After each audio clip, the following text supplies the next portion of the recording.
While there are great maps in the 20-year history of the Battlefield franchise, there are also others that are dramatically imbalanced, poorly laid out, or simply disasters of design. This is the story of the worst maps of Battlefield.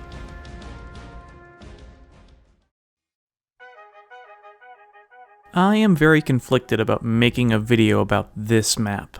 On one hand, 1942's Omaha Beach was a weird, wildly unrealistic, imbalanced, and explosive-filled meat grinder.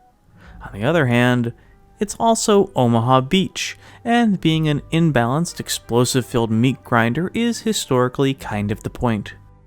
If you are looking at this map and questioning your knowledge of history, let alone geography, you are not alone.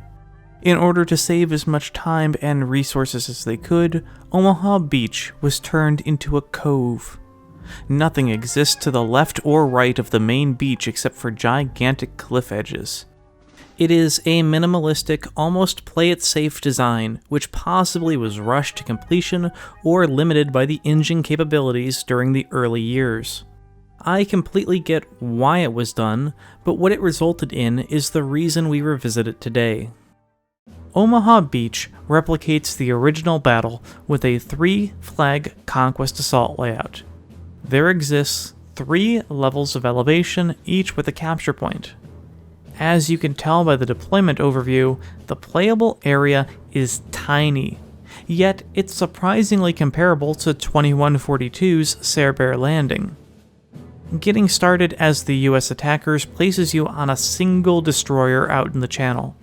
Players here have 2 options: pile into one of the 2 landing craft and hope that the driver heads in the right direction to the beach, or jump off the ship and swim. Poor visibility and draw distance means that the ship, though movable, is largely blind.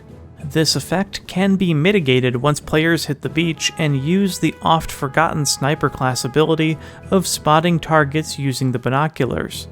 Using this feature, the players inside the main batteries on the destroyer can view where the shells are landing and align its guns more accurately. Upon reaching the main beach, we can begin an overview of each objective zone.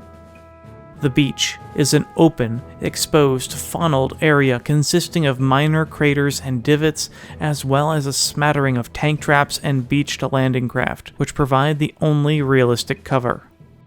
The beach flag, the only neutral objective initially, can be found in a zone of moderate capture size with a few landing craft nearby. Behind one of these destroyed landing craft is an ammo resupply station, which probably was never needed given players' short lifespans here. Only the US team can capture this objective, although the German team can neutralize it throughout a round. Once taken, a Jeep and Sherman tank spawns on the left side of the beach behind the cliff. Forward up the beach, there is a substantial incline along each cliff, slopes which offer the only path upward. On the left side, the slope winds past a bunker midway up, offering a forward position for the Germans or a moment of respite for US players who make it this far. The right slope is devoid of any cover but is an almost straight climb.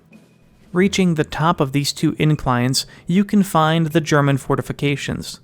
2 large pillboxes and a series of trenches guard the position. Within the pillboxes, a mounted MG42 allows for extremely accurate and deadly fire, although players on them are easy pickings for US snipers. The flag, which sits in the middle of the trench closest to the cliff, has a very small flag radius. It can only be captured from this spot and from a tiny area in the adjacent battlement. This makes it an insanely difficult objective to get to, and that doesn't include the fact that multiple respawn points for the German team practically sit on top of it. Assuming any Americans make it up here, they would need to win multiple fights and spawn kill out of necessity just to neutralize it. Behind the trenches is a small structure which spawns a Panzer IV tank nearby. Past the fortifications flag, the elevation increases significantly again. A large cliff forces players to loop through a single street uphill and around to the entrances of the German garrison. The street is as much of a death trap as the beach, containing another pillbox with an MG42 at the entrance. Only a handful of minor shortcuts and glitches can allow different pathing options as players progress through an onslaught of grenade spam. At the hill's zenith, the town expands into a field containing German equipment, 2 bunkers, and a Tiger tank spawn. Notably, 2 def guns sit at the corners of the base at the edges of the cliff, aimed precisely at the beach. These def guns can be used to brutal effect by experienced or patient players. These same sniper binocular spotting tools which benefit the destroyer can be used against players on the beach, and even the destroyer itself offshore should it be scouted. Based on what you've just seen, it's easy to understand just how much of a frustrating grind Omaha Beach can be. But to truly know the map, one must understand how a typical round played out. The entirety of the US team spawns on the deck of the destroyer. A lucky 2 players get control of the guns, and hopefully your team doesn't have a moron who moves the ship so far forward as to beach it. The rest of the team largely pile into the landing craft, some missing the jump in, some deciding to swim, and others just waiting for the beach to be taken before doing anything at all. Although the landing craft respawned quickly, it was not uncommon for players to have to wait on the deck for a new one to spawn, or watch an idiot get the driver's seat and leave before more players hop in. The fight for the beach flag is usually short, but not without risk. As empty as the flag radius is, the def guns further back, the MG42 pillboxes, and the Panzer IV usually sitting next to the bunker at the top of the hill all rain fire on the area. Not a team to be outperformed. While it may have been standard army protocol for soldiers to man the high ground defenses, many bloodthirsty Germans would spawn in and rush the beach purely to grenade spam the landing craft and achieve numerous kills. While they could not capture the beach flag, they could deny it for a while in its small radius and prevent any Allied landing. This situation was not infrequent, and if the German team did manage to hold the beach, much of the remaining team would come off the high ground, including the Panzer and Tiger tanks, and make it a miserable experience for the US team for an exceptional length of time. It was also very possible that should the US possess the beach flag, their spawn points could be camped with grenades, making their own Sherman tank possible to steal, which did happen from time to time. But, assuming the US team successfully captured the beach, and the Germans were forced back up the hills to their original defensive positions, the incredibly typical story of Omaha Beach took place, the one which players remember the most. One has to understand that there were up to 64 players crammed within this area. For US players looking to advance, the only real cover was just behind the mid-level bunker on the slope to the left. Not in the bunker, just on the beach in front of it. Players sought protection here, not from bullets, but from the immense numbers of grenades thrown down the hill by Germans. This was countered by US players trying to rush the slope, tossing their own 3 grenades in the process. These far-flung, almost mini nuclear bombs shook screens almost constantly, and it was like a suicide rush for both teams. On each side, multiple players would rush the left hill, looking for that golden grenade throw which could kill a dozen. Occasionally, a few US players might make it to the midway bunker, but this really doesn't help when grenades make it inside, or when German players charge in after you. If, and that's a big if, enough Germans died to a volley of grenades, the US team could advance with whoever was left alive. Unfortunately, they usually died instantly upon reaching the top.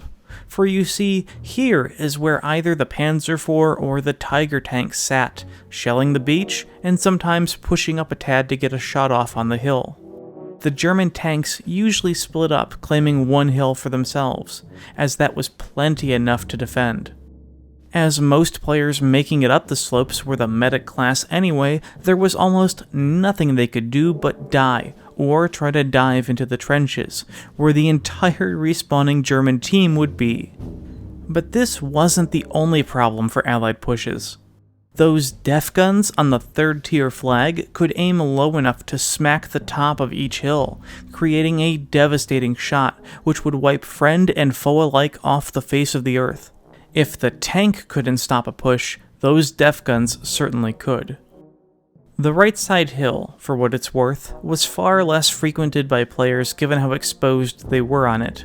Most commonly, you would see a US Jeep try and speed to the top of the hill past the sitting Tiger, usually unsuccessfully, and that's if it even made it that far. As the easier path for the Sherman tank, it was also frequently mined by engineers.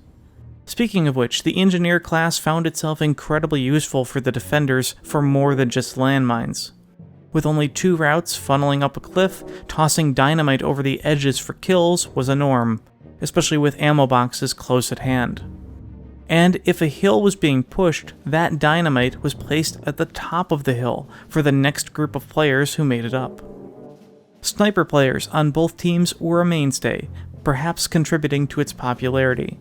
German snipers clearly had the verticality and fortification advantage and could contribute to the trench defense in a pinch. Meanwhile, US snipers sitting along the beach didn't help the team much. This dynamic of explosive spam, 2 very fortified hill choke points, and verticality combined to form one of the most insane meat grinders of any Battlefield game. And this was just for the hill. The second grind began at the rare event that the fortifications were actually captured. This usually occurred out of dumb luck. Enough grenades killed a group of Germans in a short burst that a few US players made it past the tank and the def guns and into the bunkers to spawn kill new Germans like crazy. The fight inside the trenches was point blank, grenade filled, and survival was low. And if this wasn't enough, servers which had friendly fire enabled, as most did at the time, resulted in frequent team kills left and right, mostly accidental. While this wasn't exclusive to the fight over the fortifications, it was most prominent here. Once captured, the focus shifted to the next tier. The battle between the US fortifications and uphill to the German base was indeed a singular choke point. The now 2 US tanks could apply more pressure, while Germans could slide down the hill over the barbed wire for a neutralize attempt on the middle point. This gave players a more open alternative to pressing the sole uphill street. Whether this uphill push was as grueling as the battle on the first slopes depended entirely on the team. Sometimes a few players would slip by and neutralize the back flag, creating a chaotic rout, and other times you would have almost 64 players crammed in this tiny area, spamming grenades and trying to break the stalemate. Maybe aside from sniping, Omaha Beach became a map which was not enjoyed by those intending to shoot a gun, but rather throw endless amounts of grenades, and throw grenades they did. Entire rounds of charging uphill into instant death somehow captivated a chunk of the player base's imagination, like a bunch of lemmings walking into a volcano. The map remains, somehow, a sort of popular psychosis. When DICE LA took a poll of the community in 2014 on which classic Battlefield map they wanted to see remade in Battlefield 4, Omaha Beach received almost 50,000 votes, making it technically the poll's winner once you disqualify all the requested Frostbite maps. It, of course, would not be chosen. In 1942's prime, there were multiple 24/7 servers for the map, and certain ones which occasionally ran them with low gravity enabled. These servers represent a testament not only to the map's popularity, but the everlasting longevity of mindless grinds. This isn't a bad thing in general. Battlefield can and should include this type of map here and there, as it satisfies a weird gaming niche, one which the franchise does well. It is not that the Refractor engine could not make a more realistic version to scale, such as the spectacular design which the Forgotten Hope mod created. Rather, this was a 1942 map made out of necessity and speed, so it's understandable. It is hard to fault the map for its intention to adhere to history and simultaneously create one of the earliest breakthrough-style multiplayer levels. but the end result is a sort of nightmare for the serious gamer, especially in its original form in the game's prime. The multiple grenades each player had, in combination with the existing explosive spam and limited lanes, created a recursive gameplay loop of die, walk back to the battle, die again to a grenade, and repeat. While 1942's Omaha Beach stays true to the terrible experiences it should be, at least in a stylized sense, it is the poor execution of consecutive, never-ending meat grinders and mismatching game mechanics which often make it infuriating.